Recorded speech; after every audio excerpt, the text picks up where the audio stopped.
અવાણિયા પાસે સર્જાયો ભયંકર અકસ્માત।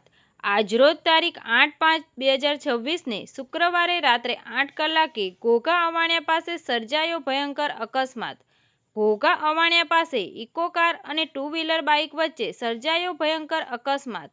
ઘોઘા અવાણિયા પાસે અકસ્માત સર્જાતા બે વ્યક્તિઓને પહોંચી ગંભીર ઇજા। ઇજાગ્રસ્ત બંને વ્યક્તિઓને તાત્કાલિક 108 મારફતે ભાવનગર હોસ્પિટલ ખાતે ખસેડવામાં આવ્યા। આ બનાવની જાણ ઘોઘા પોલીસને થતાં જ તાત્કાલિક ઘોઘા પોલીસ ઘટના સ્થળે પહોંચી હતી। આ અકસ્માત સર્જાતા મોટી સંખ્યામાં ઘટના સ્થળે લોકો એકત્રિત થઈ ગયા હતા। તંત્રી મહેબૂબ રફાઈ સાથે news reader Sneha Patel, Tapasvi Gujarat news, Ghogha.